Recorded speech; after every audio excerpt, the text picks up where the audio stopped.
Damos la bienvenida al director de Fundamedios, al licenciado César Ricaurte. Como habíamos informado inicialmente, el gobierno de Guillermo Lasso ha enviado ya a la Asamblea una ley que ahora la ha denominado de libertad de expresión, que pretende reemplazar a la ley de comunicación.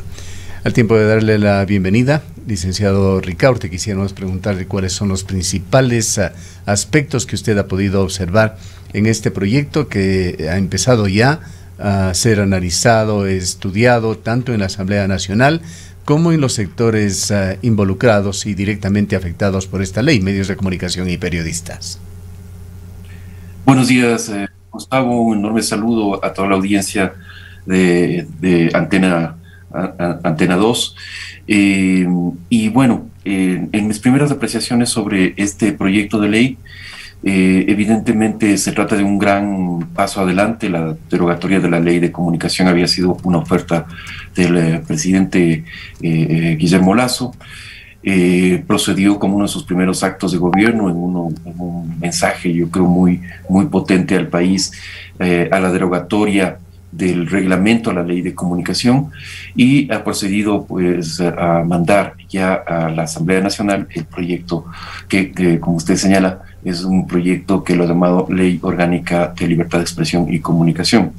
La primera revisión, pues creemos que hay una parte dogmática de principios que está muy bien alineado con los estándares internacionales, con los principios justamente señalados en varios documentos internacionales, el Pacto de San José, la Declaración de Chapultepec, ¿no es cierto?, diversas resoluciones de los relatores de libertad de expresión, tanto de la CIDH como de Naciones Unidas. Creemos que en la parte, como digo, de principios, en la parte en la cual se cita toda esta serie, este conjunto de estándares, está pues muy bien desarrollado. Preocupa algunos aspectos que están contenidos en el capítulo 2. Nos preocupan el artículo 6 tal como está desarrollado, que es el que hablan de réplica y respuesta. En realidad ese artículo se refiere a la rectificación, pero establece una serie de procedimientos que se parecen muchísimo a los que están actualmente en la ley de comunicación. Creemos que debería ser, una ley de este tipo debería ser menos reglamentaria, ¿no es cierto?, y más bien ir por reconocer el derecho, obviamente el derecho de los ciudadanos a que los medios rectifiquen en el momento que se equivoquen, es algo que está reconocido asimismo en los tratados internacionales, pero creemos que no debería entrarse a reglamentar de la forma en que está establecido. El artículo 7... Antes de avanzar en esto, sí, licenciado Ricaurte, algo muy importante y que creo que debemos reconocer desde el interior de los medios y también de los gremios periodísticos, es que esta ley que de alguna manera adquiere un espíritu en el sentido de que tiene que darse una autorregulación en el sector en aspectos éticos, expresado a través de códigos de ética, de definir líneas editoriales. En estos temas ha faltado mucho en Ecuador. Los gremios, incluso antes de esta ley, nunca han tenido esto como un tema prioritario, ni mucho menos, y tiene que hacerse un esfuerzo también por parte de los sectores de medios de comunicación y periodistas de mejorar en estos aspectos para que no tengamos que ser sujetos a estas camisas de fuerza que nos obliguen a hacerlo. Correcto, totalmente de acuerdo, Gustavo. El tema de autorregulación es un tema pendiente en el sector de medios de comunicación del país, entre los gremios periodísticos también no se ha avanzado mayor cosa, ¿no es cierto?, en esa autoevaluación y autorregulación que tiene que establecerse, justamente como un mecanismo para evitar que el Estado, que los gobiernos se sientan tentados a entrar a regular con muchas restricciones a los medios de comunicación, como sucedió con el correísmo.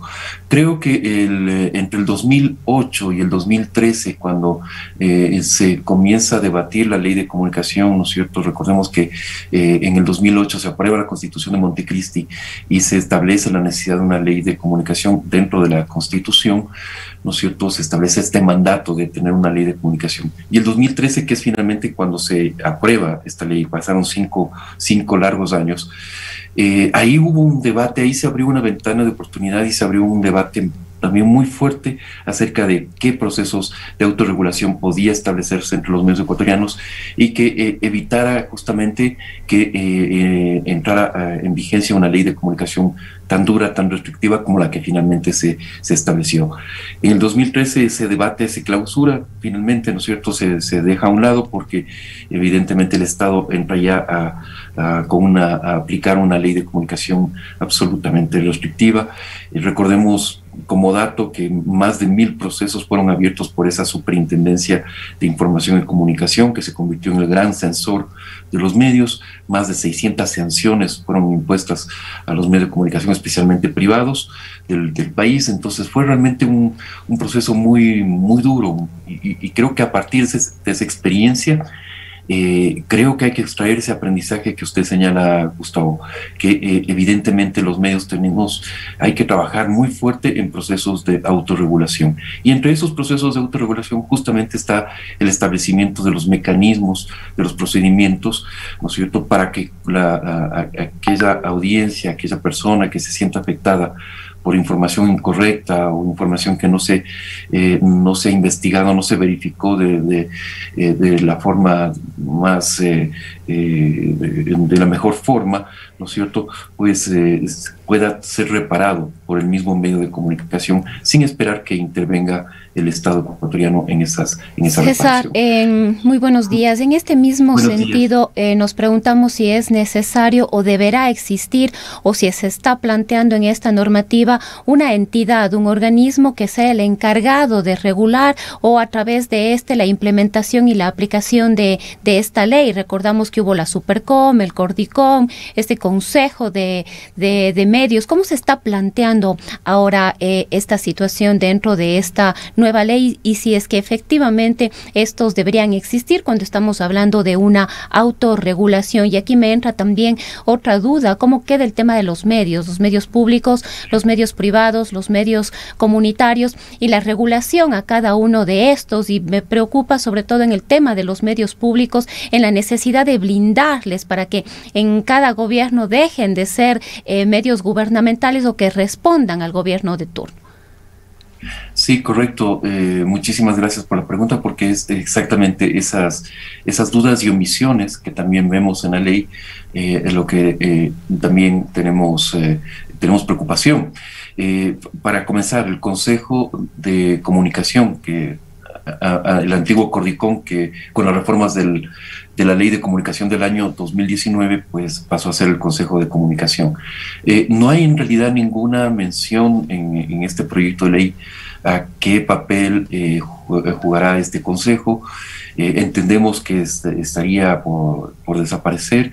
Me parece que la visión del gobierno del presidente Lasso es no tener ningún organismo burocrático que regule el sector de la comunicación. Entonces, pero no hay nada explícito en la ley. Y sí tenemos la duda porque este consejo fue creado justamente en un referéndum, ¿no es cierto?, cuando se aprobó el referéndum, justamente también la ley de comunicación, en el cual se ordenaba también la existencia de un consejo de este tipo. Nuestra propuesta en realidad sería que este consejo pase a ser un consejo de protección y seguridad para periodistas, por el cual se canalicen las políticas públicas para la protección de los periodistas, de los medios de comunicación del país, que han sido, pues, recordemos últimos episodios realmente terribles. Hemos visto cómo el trabajo periodístico está totalmente desprotegido. sentido. Y hay mandatos específicos al Estado ecuatoriano, a los estados en general, pero al Estado ecuatoriano, de que debe proteger, debe establecer políticas públicas para proteger el trabajo periodístico. Hay un plan de acción, por ejemplo, de UNESCO sobre el tema de la seguridad de periodistas y el tema de la impunidad. Hay mandatos, hay resoluciones de la Asamblea General de Naciones Unidas estableciendo las obligaciones de los estados con la seguridad de periodistas, etcétera, etcétera. Entonces, creemos que podría canalizarse ese organismo, de ser un organismo regulador y de sanciones en un determinado momento, ¿no es cierto?, a ser más bien un organismo del cual se establezcan las políticas públicas que aseguren, que den la seguridad suficiente, que cumplan con esas obligaciones del Estado ecuatoriano en el tema de la protección a periodistas. Empezando por el nombre de la ley, licenciado Ricaurte, una ley para promover la libertad de comunicación, libertad de información. En esto no hay duda de que el espíritu de esta ley, un eje transversal, es el de crear condiciones para que los medios de comunicación y los periodistas informen sin que puedan ser objeto de persecución política. Pero hay otro aspecto también muy sutil, pero muy significativo, que es el de premiar, el de pretender dirigir la información a través de incentivos, muy practicado por diversos gobiernos, que es abordado muy directamente, por ejemplo, en el decálogo de Chapultepec, a través de pautas publicitarias, de contratos publicitarios. ¿Cómo abordar este otro tema que tiene que ver también con libertad de expresión, además con la información confiable de calidad que los medios de comunicación tienen o deberían entregar a sus audiencias? Correcto. Gustavo, si me permites, sí, antes de responder a la pregunta, que no quería dejar suelto este tema de los medios públicos que también se planteó. Y el tema ahí es justamente si vemos que en este proyecto de ley no hay ninguna referencia a los medios públicos, y creemos, estamos de acuerdo en que los medios públicos deben ser fortalecidos, tienen que ser blindados a través de un cuerpo legal, el mejor estándar, ¿no es cierto? Los más altos estándares a nivel internacional nos dicen que debe haber una ley de medios públicos que justamente blinde la independencia, autonomía, el pluralismo, la transparencia con la que tienen que ser manejados los medios públicos. Y recordemos que este sector de medios públicos ha crecido muchísimo en los últimos años. No solamente son los gobiernos que están en manos del gobierno central, sino que hay muchos medios en manos de los GATS, de los gobiernos locales, ¿no es cierto? Y que también tienen que ser manejados de forma adecuada. Muchos de esos medios no responden tampoco a un manejo a favor del público, sino más bien se los dirige a favor de las autoridades que están en el poder. Entonces ahí tiene que regularse. Ahora bien, Gustavo me preguntaba acerca del espíritu mismo de esta ley. Efectivamente hay que valorar muchísimo el espíritu, que es justamente todo lo contrario de lo que veníamos experimentando en los pasados 14 años, ¿no? Es más bien profundizar el espacio de libertad para el trabajo de los medios de comunicación periodista y para el ejercicio en general de la libertad de expresión, que es un derecho ciudadano, no es solamente un derecho de los periodistas. En torno a los incentivos, creemos que sí, la industria, el sector de los medios de comunicación están sometidos a una enorme presión que ha durado 14 años, ¿no es cierto?, y que ha puesto al sector en una situación de mucha vulnerabilidad. Lo hemos visto además durante la pandemia, ha sido uno de los sectores también más afectados. Si es que se produce cualquier incentivo por parte del Estado, este debería ser manejado con absoluta transparencia, ¿no es cierto? Incluso todo el tema de la publicidad oficial, que claro, en este momento es un tema que se ha cortado por la crisis económica, pero los principios que debería guiar cualquier incentivo estatal cualquier flujo de recursos, sea vía la publicidad, la pauta oficial, o sea, a través de cualquier tipo de subsidio, debería ser manejado con absoluta transparencia y bajo principios de equidad y de pluralidad, ¿no es cierto? Es decir, no puede ser utilizado estos incentivos para premiar a medios amigos y castigar a medios críticos, ¿no es cierto? Eso yo creo que es algo que lo hemos visto durante esos 14 años, incluso en el tema de la distribución de frecuencias, ha sido utilizada también lamentablemente de esa forma, pero tenemos que avanzar hacia otro momento en el cual justamente se transparente cualquier tipo de incentivo hacia el sector de los medios. En el tema de despenalización, por ejemplo, de la calumnia, intenta también eliminar las acciones penales en contra de periodistas, pero nuevamente está la responsabilidad de los medios, que mucho daño pueden hacer con informaciones erradas o precisamente con calumnias. Ahora, la línea que se ha utilizado en muchos países para esto es que hay otros códigos legales, códigos civiles y penales, que sí protegen al ciudadano y que no necesariamente estos temas tienen que estar contemplados en una ley de comunicación. ¿Qué es lo que dice la propuesta de Guillermo Lasso al respecto? Básicamente ahí encontramos un artículo derogatorio de los artículos del Código Penal que justamente están penalizando la opinión. Creemos que es adecuado esta despenalización, y como bien dice usted, Gustavo, cualquier acusación por parte de un ciudadano en contra de un medio de comunicación, de un periodista que ha faltado a la verdad o ha calumniado a alguien, tiene que ir por lo civil. En la vía civil es la más adecuada, eso es lo que nos dicen los estándares también, y creemos que esa es la mejor vía. La pena de cárcel para castigar la opinión, para castigar la información, por más errada que esta pueda ser, ¿no es cierto?, nos parece que es una vía excesiva. Y lo hemos visto, o sea, a veces se puede utilizar, no pocas veces más bien, se ha utilizado este mecanismo más bien para callar voces críticas. Tuvimos un caso el año pasado, en plena pandemia, del periodista Juan Sarmiento en la Amazonía ecuatoriana, ¿no es cierto?, que fue acusado por un gobernador, porque simplemente osó criticar su gestión de la pandemia, y el periodista fue condenado a la cárcel. Hubo que protegerlo, ¿no es cierto?, instancias internacionales protegieron al periodista para que no fuera a la cárcel con alto riesgo incluso para su vida. Pero es un mecanismo que generalmente quienes están en el poder utilizan, ¿no es cierto?, para tratar de acallar voces críticas. Y creemos que si hay alguna afectación al honor de un ciudadano común, no digamos de un funcionario público, de un ciudadano común y corriente, eso tiene que tratarse en la vía civil.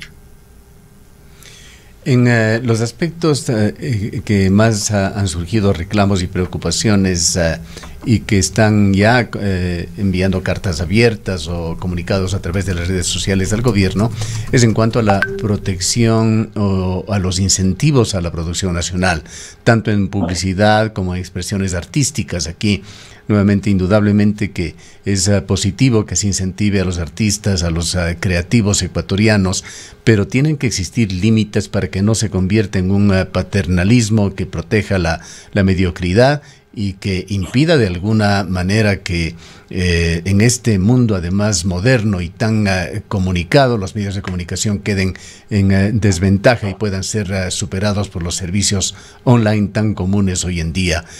¿Cómo se está enfocando este otro aspecto en esta nueva ley de comunicación? Yo creo que efectivamente ahí hay que iniciar un debate muy abierto, muy transparente alrededor de estos incentivos que se establecieron en la Ley de Comunicación a la producción nacional audiovisual y a la producción musical. Y yo creo que hay que hacer, en primer lugar, partir de una evaluación, ¿no es cierto?, porque finalmente la Ley de Comunicación ha estado vigente desde el 2013 hasta este año 2021. Son 8 años de incentivos a este sector, 8 años en los cuales se les ha dado una serie de ventajas a costa de los medios de comunicación del país. Entonces, sí creo que es necesario que este sector transparente, ¿no es cierto?, rinda cuentas de lo que ha significado la aplicación de la ley de comunicación para ellos, ¿no es cierto? O sea, que qué tan efectivo ha sido, cómo ha crecido ese sector, ¿no es cierto? Se han redirigido a nuevas inversiones esos beneficios establecidos en la ley de comunicación, cómo se han utilizado esos recursos. Sería muy importante que se rinda cuentas de esos beneficios establecidos, tanto, como digo, a la producción musical como al sector de audiovisual. En el nuevo proyecto de ley lo que vemos es que esa es una de las sorpresas de esta propuesta. Vemos que todo eso, al ser articulado de la ley de comunicación, se la redirige a otra ley, a una segunda ley, ¿no es cierto?, que se crea, que es la Ley de Publicidad, Producción Nacional y Espectro Radioeléctrico, lo cual sí nos deja como digo, una cierta sorpresa. En primer lugar, porque es juntar dos aspectos que no tienen por qué estar necesariamente en una ley. A nuestro juicio, todo el tema de producción nacional, de incentivo a la producción nacional, debería estar en la ley de cultura, y todo el tema de frecuencias debería estar en la ley de telecomunicaciones, ¿cierto? Porque incluso la autoridad de telecomunicaciones, Arcotel, está es una entidad creada por la ley de telecomunicaciones. El espacio natural es de esa ley. No creemos que sea necesario la creación de una segunda ley.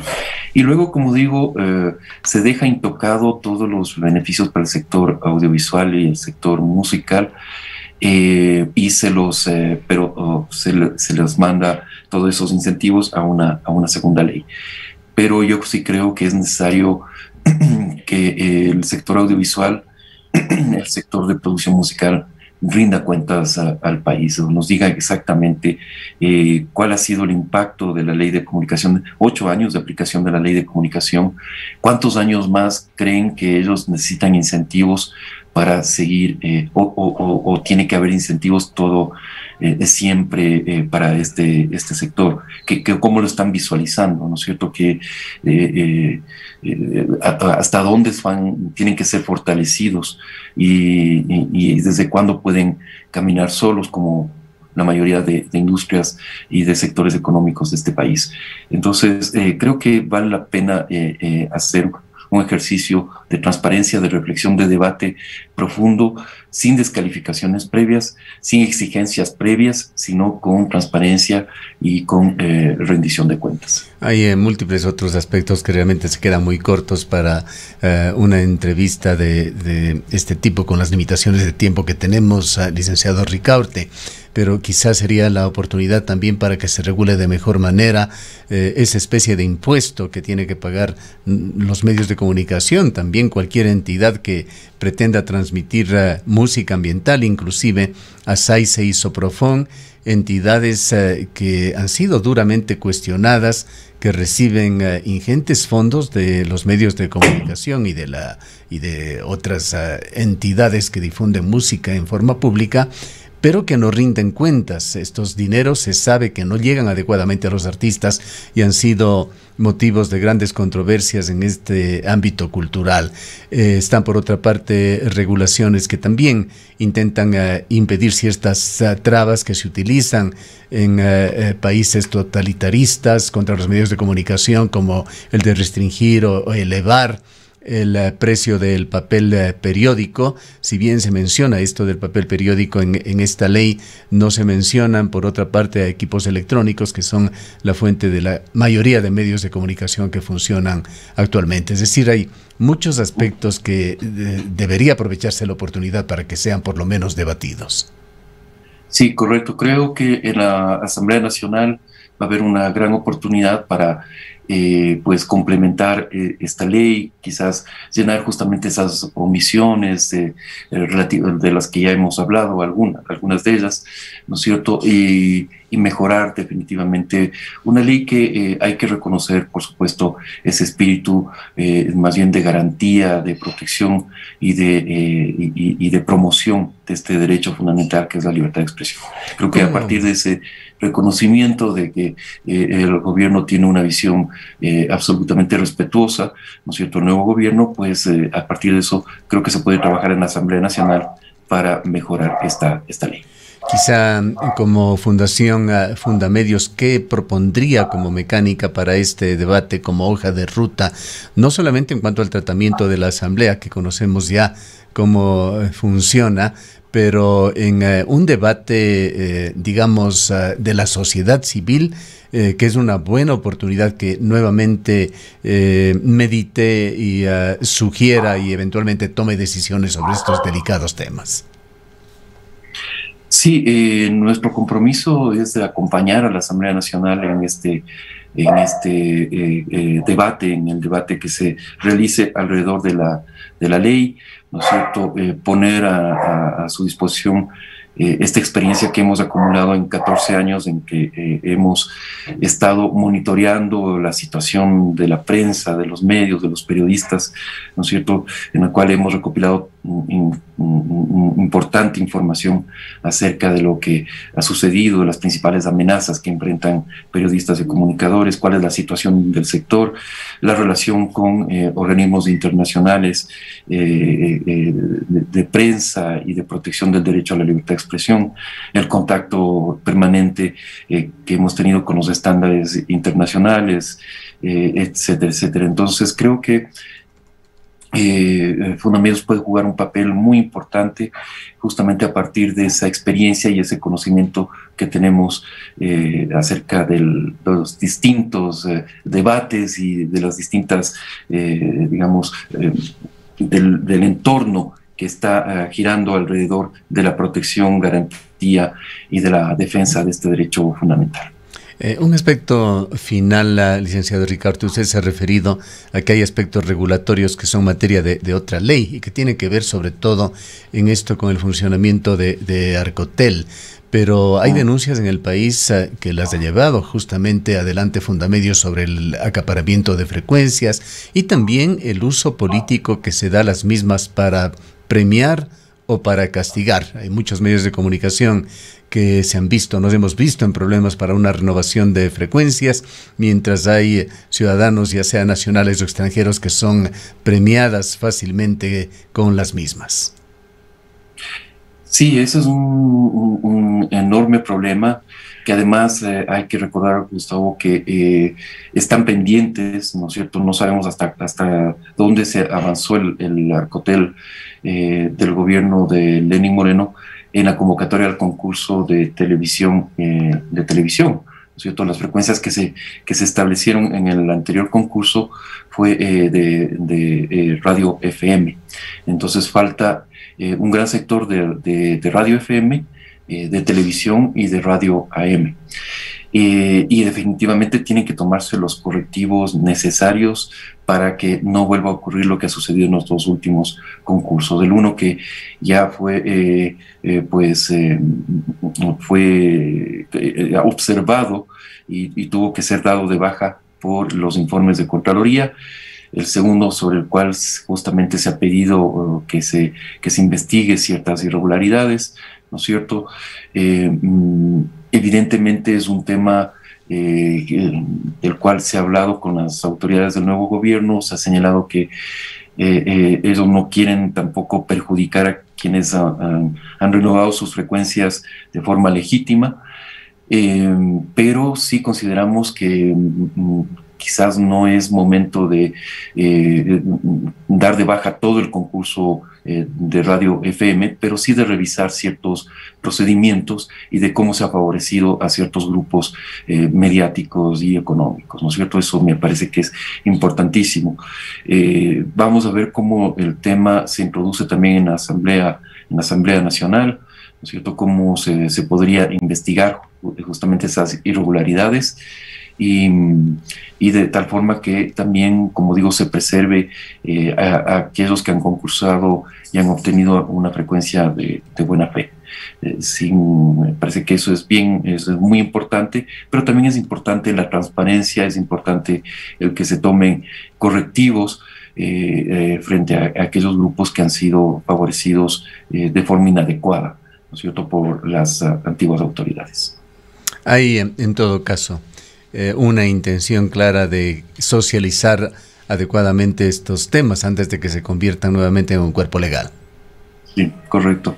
Creo que hay que estar muy activos, muy pendientes de justamente el debate en la Asamblea Nacional y pues de participar activamente, Gustavo. Bien, muchísimas gracias por habernos atendido. Han escuchado al licenciado César Ricaurte, director de Fundamedios. Cuenca, año 2050. Cuando la contaminación y la escasez de agua son problemas en todo el mundo, en Cuenca, Ecuador, todavía se vive tan bien como hace 30 años. Esto gracias a que los cuencanos tomaron decisiones correctas, como la construcción del proyecto hidroeléctrico Soldados Yanuncay, que ha generado 22 megavatios de energía limpia, reguló el caudal del río Yanuncay y garantizó el agua potable para Cuenca y agua de riego para San Joaquín y Baños. Aunque esto parezca ficción, es nuestro compromiso con Cuenca Bicentenaria, el Ecaustro. Juntos generamos agua y energía para la vida.